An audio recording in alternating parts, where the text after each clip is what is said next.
सभे मगहिया भाई बहन के भुलेटन काका के राम राम आथिन। मगहिया खबर में सुनथिन देश दुनिया के खबर। बीपीएससी 67वीं पीटी रद्द, प्रश्न पत्र होए आउट। सुशासन सरकार पर उठल अंगुरी, जांच टीम गठित कर देवल गए। कृषि यंत्र के खरीद पर किसान सभे के फिर से राज्य सरकार देतक अनुदान। स्वास्थ्य बीमा प्रीमियम 20% तक महंग हो गलक। सुप्रीम कोर्ट में 34 के 34 न्यायाधीश के नियुक्ति कर देवल गई। आरआरबी एनटीपीसी परीक्षा आज से।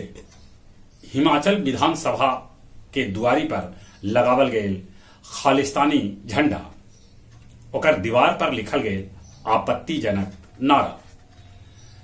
जानल मानल होम्योपैथिक चिकित्सक डॉक्टर बी भट्टाचार्य जे पटना के हलन, उनकर 98 बच्चर के उम्र में होल निधन। कश्मीर में मुठभेड़ होल, जगरा में 2 गो आतंकी ढेर हो गए। रूस यूक्रेन के बीच लड़ाई के आज 75वां दिन है।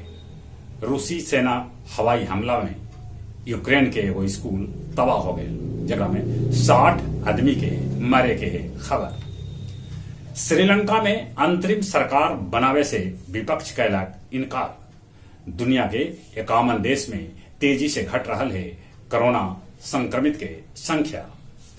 रूस लड़ाई के बीच मना रहा है आज अपन victory day. Nepali Sherpa record 26वां बेर माउंट एवरेस्ट पर फतह कैलन। जापान और ताइवान में भूकंप के झटका महसूस कैल गए है। रिक्टर पैमाना पर एक तीव्रता 6.6 आंकल गए है। 12 चट्टी से 263 किलो डोडा बरामद कैल गए।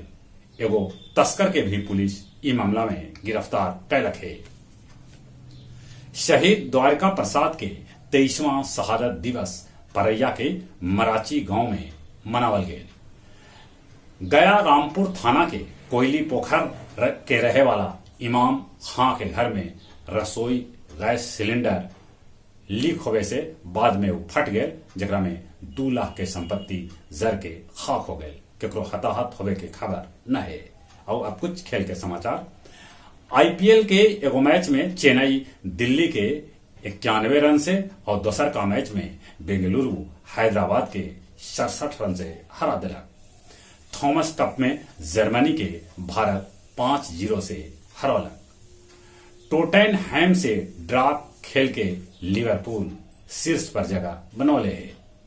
नाडाल और जोकोविच के हरावे वाला मैड्रिड ओपन के फाइनल में जगह बनावे वाला स्पेन के कार्लोस अल्काराज जेवेरेव के हरा के आखिरकार खिताब अपने नाम कर लेलन।